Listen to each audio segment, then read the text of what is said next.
ಮೊದಲಿಗಾಗಿ ನಮ್ಮ ಮಾಧ್ಯಮದ ಮಿತ್ರರ ಮೂಲಕ ನಿಮ್ಮೆಲ್ಲರ ವೀಕ್ಷಕರಿಗೆ ನನ್ನ ಹೃತ್ಪೂರ್ವಕವಾದ ಧನ್ಯವಾದಗಳನ್ನು ಸಲ್ಲಿಸುತ್ತೇನೆ. ಇವತ್ತಿನ ವಿಜಯ ಬರೀ ನಂದಲ್ಲ, ನಮ್ಮ ಭಾರತೀಯ ಜನತಾ ಪಾರ್ಟಿ ಹಾಗೂ JDS ಪಕ್ಷದ ಎಲ್ಲ ಕಾರ್ಯಕರ್ತರು, ಮುಖಂಡರು, ರಾಜ್ಯದ ನಾಯಕರು, ಕೇಂದ್ರದ ನಾಯಕರು ಎಲ್ಲರಿಗೂ ನನ್ನ ಹೃತ್ಪೂರ್ವಕವಾದ ಧನ್ಯವಾದಗಳನ್ನು ಹೇಳ್ತೀನಿ. ಇವತ್ತಿನ ವಿಜಯ ಚಾಮುಂಡೇಶ್ವರಿಯ ವಿಜಯ, ಕಾವೇರಮ್ಮನ ವಿಜಯ ಮತ್ತು ಅಯೋಧ್ಯ ಬಾಲರಾಮನ ವಿಜಯ, ಅದರ ಜೊತೆಗೆ ನಮ್ಮ ಮೈಸೂರು ಹಾಗೂ ಕೊಡಗು ಕ್ಷೇತ್ರದ ಜನರ ವಿಜಯ. ಇವತ್ತು ಮೊದಲೇ ಬರ 5 ವರ್ಷದಲ್ಲಿ ನಾವು ಒಳ್ಳೆಯ ಅಭಿವೃದ್ಧಿಯನ್ನು ಮಾಡೋಣ, ನಿಮ್ಮೆಲ್ಲರ ಸಹಕಾರದೊಂದಿಗೆ ನಮ್ಮ ಪರಂಪರೆಯನ್ನು ಸಂರಕ್ಷಣೆ ಮಾಡೋಣ, ಎಲ್ಲ ರೀತಿಯ ಜನರ ಒಂದು ಹಿತರಕ್ಷಣೆಯನ್ನು ಕಾಪಾಡಿ ಮುಂದುವರಿಯೋಣ ಅಂತ ನಿಮ್ಮ ಮುಂದೆ ಹೇಳಿ. ದಾಖಲೆಯ ಅಂತರದಲ್ಲಿ ಒಂದು ಲೀಡ್ ಬಂದಿದೆ. ನಾವು ನಿರೀಕ್ಷೆ ಮಾಡ್ತಾ ಇದ್ದು ಸುಮಾರು 80,000ರಿಂದ 1,00,000 ಅಷ್ಟೊತ್ತಿಗೆ, ಅದಕ್ಕೆ ಮೀರಿ ಇವತ್ತು ಲೀಡನ್ನು ಬಂದಿದೆ. ಏನೇನು ಕಾರಣ ಆಯಿತು? ಐ ಥಿಂಕ್ ನಮ್ಮ ಮೊದಲನೇದಾಗಿ ನಮ್ಮ ಪ್ರಧಾನಮಂತ್ರಿಯವರ 10 ವರ್ಷದಲ್ಲಿ ಮಾಡಿರುವ ಕೆಲಸ, ಅಭಿವೃದ್ಧಿ ಕೆಲಸ ಇರ್ಬೋದು, ಸಮಾಜಮುಖಿ ಕೆಲಸ ಇದೆ, ಭಾರತದ ಪಾರಂಪರ್ಯ ಸಂರಕ್ಷಣೆ ಇದೆ. ಅದರ ಜೊತೆಗೆ ಇಲ್ಲಿ ಮೈಸೂರು ಕೊಡಗು ಕ್ಷೇತ್ರದಲ್ಲಿ ನಮ್ಮ ಮೈತ್ರಿ ಕೂಡ ನಮಗೆ ಲಾಭ ಆಗಿದೆ.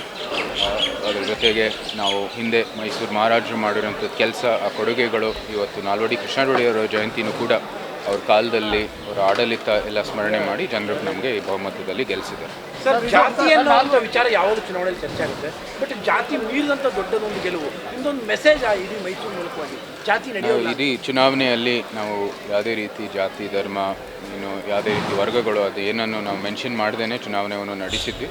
ಅದೆಲ್ಲನೂ ಮೀರಿ ನಾವು ಭಾರತೀಯರಾಗಿ ಭಾರತಕ್ಕೋಸ್ಕರ ಈ ಚುನಾವಣೆಯನ್ನು ನಡೆಸ್ತಾ ಇದ್ದೀವಿ ಅಂತ ನಾನು ಭಾಳ ಸ್ಪಷ್ಟವಾಗಿ ಹೇಳಿದೆ.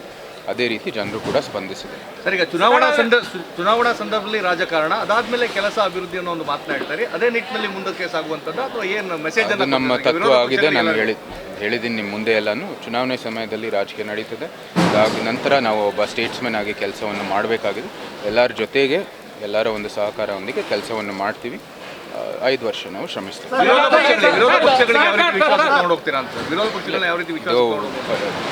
ಫಲಿತಾಂಶ ಬಂದಿದ ನಂತರ ಇವಾಗ ಎಲ್ಲರೂ ನಮ್ಮ ರಾಜ್ಯ ಮತ್ತು ರಾಷ್ಟ್ರದ ಅಭಿವೃದ್ಧಿಗಾಗಿ ಜೊತೆ ಕೆಲಸ ಮಾಡಬೇಕಾಗಿದೆ.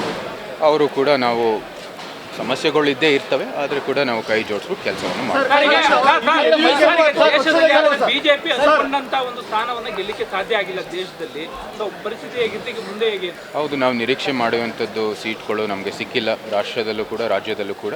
ಆದರೂ ಸಹ ನಾವು ಸರ್ಕಾರವನ್ನು ರೂಪಿಸ್ತೀವಿ. ಪ್ರಧಾನಮಂತ್ರಿಯವರು ಮತ್ತೊಮ್ಮೆ ಪ್ರಧಾನಿ ಆಗ್ತಾರೆ. ಎರಡೂ ನಿಜ.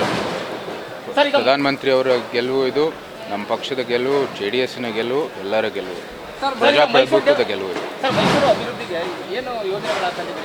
ಆಗಲೇ ಭಾಳ ಸ್ಪಷ್ಟವಾಗಿ ಹೇಳಿದ್ದೀನಿ. ಎಲ್ಲ ರೀತಿಯ ಸರ್ವತೋಮುಖವಾದ ಅಭಿವೃದ್ಧಿಯನ್ನು ಮಾಡ್ತೀವಿ. ಸ್ಪಷ್ಟವಾಗಿ ನಿಮ್ಮ ಜೊತೆ ಕೂತ್ಕೊಂಡು. ಮೈಸೂರು ಸಿದ್ದರಾಮಯ್ಯ ಅಂದರೆ CM ಇರುವಂಥ ಕಾನ್ಸ್ಟಿಟ್ಯೂನ್ಸಿ, ಇಲ್ಲಿ ಕೋಆರ್ಡಿನೇಷನ್ ಭಾಳ ಇಂಪಾರ್ಟೆಂಟು.